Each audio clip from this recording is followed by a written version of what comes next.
Assalamualaikum warahmatullahi wabarakatuh. Dan semangat pagi adik semua. Ya, kembali kita membahas ya paket kelima. Sekarang kita sudah sampai di soal nomor 16. Sebelum kita bahas, saya berharap kalian semua mensubscribe terlebih dahulu channel ini ya, serta memberikan tanda jempol suka sebagai bentuk dukungan kalian terhadap channel One Tentor. Baik, nomor 16 ini kemarin kita sempat jadikan sebagai oleh-oleh ya, dan mungkin kalian semua sudah kerja. Ya, kita bahas di sini soalnya Doni berdiri di sebuah tiang bendera. Ya, diketahui tinggi tiang bendera itu 4 meter dan tinggi Doni ini 1,6 meter. Panjang bayangan tiang bendera akibat terkena sinar matahari itu adalah 5 meter. Kemudian ujung bayangan Doni ini terletak ujung tiang bendera. Nah, pertanyaannya di sini, di manakah sekolah Doni? Oh, bukan. Yang ditanyakan jarak Doni dari tiang bendera adalah berapa meter. Ini bagus kalau kita visualisasikan dulu ya, seperti ini teman-teman. Ya, nah, kalau soal seperti ini, ya perlu kalian kenali ya, bahwa untuk soal seperti ini, dia masuk materi tentang kesebangunan ya, kesebangunan dan kekongruenan. Nah, jadi biasanya kalau kesebangunan itu, kita membandingkan dua bangun yang sebangun ya. Ingat kembali kalau sifat dari kesebangunan yaitu sudut-sudut yang bersesuaian itu sama besar serta mempunyai perbandingan sisi yang bersesuaian itu sama panjang. Bukan sama panjang. Perbandingan sisinya itu sama gitu ya. Nah, jadi ini bagus kalau kita arahkan ke segitiga ya, karena kalau kita lihat ini dia kan menyerupai seperti ini gambarnya. Jadi ada dua segitiga siku-siku yang akan kita bandingkan. Seperti ini kurang lebih ya. Segitiga yang besar ini adalah tingginya kan tinggi tiang bendera ya, 4 meter. Yang ditanyakan sebenarnya adalah yang ini. Ya, ini yang ditanyakan. Jaraknya Doni terhadap dengan tiang bendera gitu ya. Nah, berarti di sini tingginya Doni ini kan 1,6 ya, 1,6 meter. Nah, kemudian ini panjangnya panjang bayangan tiang bendera itu 5 meter ya. Ini keseluruhan ini adalah 5 meter berarti yang di sini. Ya, bisa paham ya sampai di sini, teman-teman? Nah, sekarang kita cari dulu. Kita bisa cari dulu yang di sini. Ini X. Sebentar ya. Kita misalkan kita hapus dulu yang ini. Nah, ini kita misalkan dengan X. Seperti itu ya. Jadi nanti kalau menentukan jaraknya Doni dengan tiang bendera, itu tinggal dikurang saja. 5 dikurangi X. Ya, semoga bisa paham ya.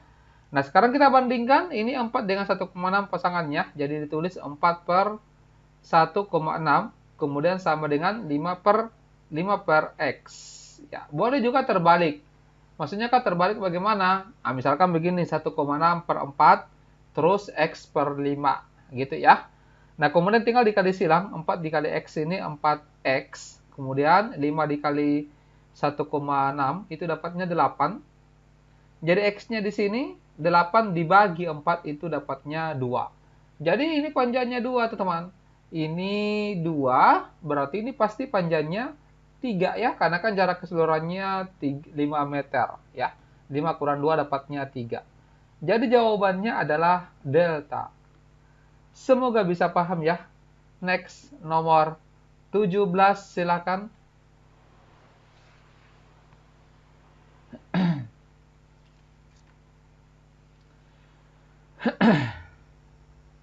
Ya, materi transformasi geometri, khususnya materi refleksi atau pencerminan, guys. Ini ada rumus praktis ya yang bisa kita berikan. Ada 7 ya jenis-jenis pencerminan. Ada terhadap sumbu X, sumbu Y. Jadi ada semua perlu catat ini ya. Nah, jadi kalau misalkan sumbu X itu kalau titiknya X, Y, maka bayangannya X, minus Y. Dan seterusnya dan seterusnya. Ini refleksi terhadap garis Y sama dengan 1, berarti dia masuk di rumus yang di sini, guys. X, Y, maka tetap X-nya ini tidak berubah. Yang berubah itu adalah Y, yaitu 2B dikurangi Y. Berarti B-nya ini adalah 1. Nah, sekarang coba kita cari satu persatu bayangannya. Yang pertama untuk minus 5,1. Min 1. Minus 5,1, ingat tadi X-nya tidak berubah ya, berarti ini minus 5, oke?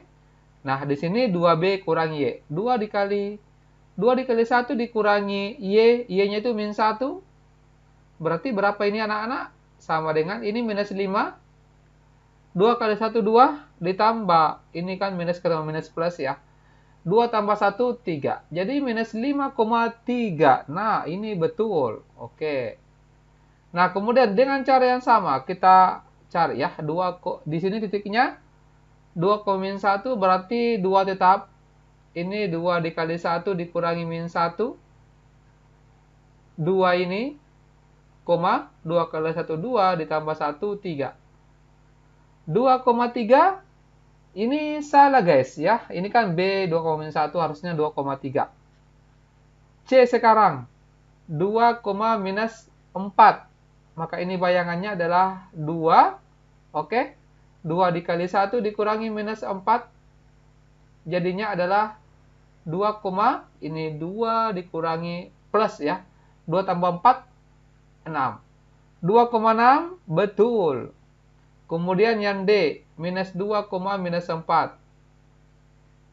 Bayangannya adalah 2, minus 2, ini sudah salah. Ini kan harusnya minus 2, ya. Ini 2 malah, ini salah.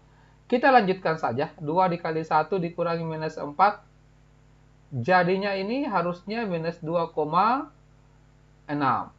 Ya, ini salah. Bisa dipahami teman-teman? Bisa ya? Next nomor 18, silakan.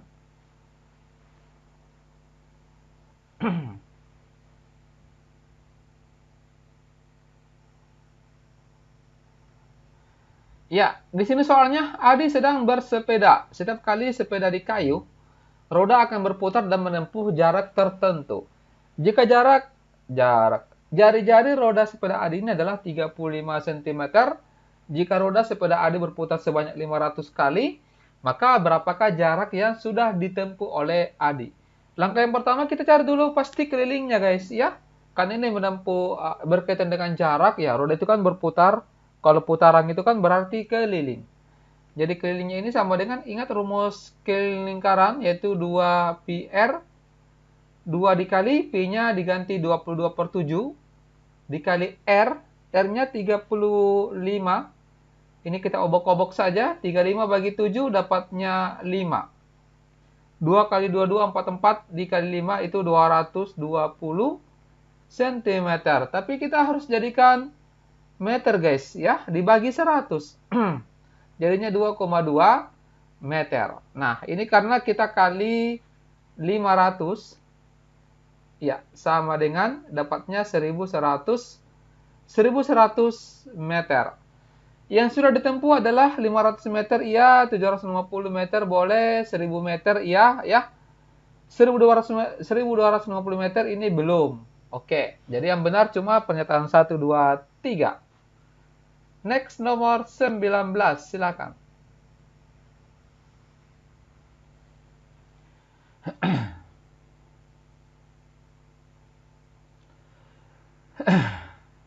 Ya, nomor 19 ini gabungan dari ada jajar genjang, kemudian ada juga segitiga siku-siku. Berdasarkan gambar tersebut, ya tentukan benar atau salah. Jadi kita harus cari dulu masing-masing luasnya segitiga dengan jajar genjang. Kita butuh panjangnya yang ini, gitu ya. Ini bisa dikatakan sebagai alas dari jajar genjang, juga bisa sebagai tingginya segitiga, ya. Jadi kita cari dulu ini, katakanlah apa kita misalkan A.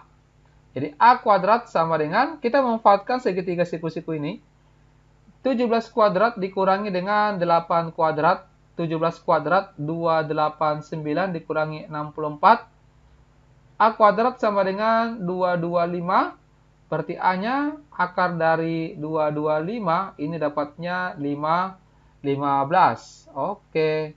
Nah, sekarang kita cari dulu luas segitiga. Luas segitiga di sini 1/2, dikali alas dikali tinggi 1/2. Alasnya itu katakanlah boleh 8, ya, boleh 15 salah satunya. Ini 8 dikali 15. 8 bagi 2, 4. 4 dikali 15 dapatnya 60. Luas segitiga 60? Betul. Luas jajar genjang. Ya, apa luas jajar genjang, teman-teman? Alas kali tinggi ya. Alasnya itu katakanlah 15. dikali dengan 6. 15 kali 6 berapa anak-anak? 90 ya. Ini bukan guys. Ya, jadi ini salah.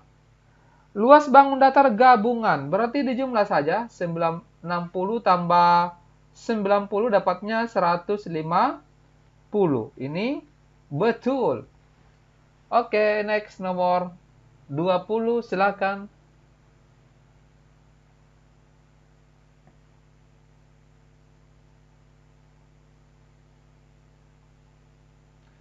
Ya, ini volume prisma ya. Hati-hati dalam melihat dia masuk jenis prisma apa ya. Jenis prisma itu kan dilihat dari alasnya ya. Jangan sampai kalian mengira ini adalah alasnya, ini bukan guys ya. Alasnya itu ya ini dilihat dari samping ya. Ibaratnya ini prisma dibolak, tak bola balik begitu ya. Jadi alasnya prisma itu yang ini, yang trapesium gitu ya. Prisma itu kan adalah alas dengan atasnya itu sama, persis gitu ya. Kalau alasnya yang di bawah ini yang menyerupai persegi panjang, tidak sama dengan yang di atas ya. Nah, tapi kalau alasnya yang trapesium ini, maka atasnya juga trapesium. Bisa dipahami? Bisa ya? Nah, untuk rumusnya volume prisma itu, ya, rumus dari volume prisma. Ya, rumusnya kan luas alas dikali tinggi ya. Tabung kan juga termasuk prisma. Dia namanya prisma lingkaran. Cuma dia punya nama khusus, namanya tabung gitu ya. Jadi yang namanya prisma itu pasti untuk rumus volumenya ya luas alas kali tinggi. Kembali ke laptop ya, karena alasnya trapesium berarti kita hitung luas trapesium. Jadi luas trapesium di sini, apa rumus luas trapesium? Jumlah dua garis sejajar kali tinggi per 2 ya. Ini kan 15. Yang mana yang sejajar Kak? Yang ini 15 dengan yang di sini. Ini kan panjangnya 10. Berarti 15 ditambah dengan 10 dikali tingginya 12 per 2. Nah, sekarang kita obok-obok saja ya. Ini 12 bagi 2, 6. Jadi 15 tambah 10 dapatnya 25 dikali dengan 6. 25 kali 6 berarti 150. Ya, nah tinggal dimasukkan 150 dikali dengan T, tingginya itu 8. Ya, coba dihitung. Dapatnya berapa anak-anak? 1200. Jawabannya adalah bravo.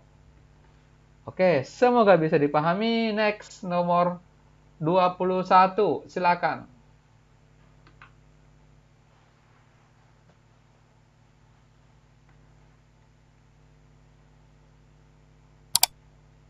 Ya, seperti biasa ini kita jadikan sebagai oleh-oleh.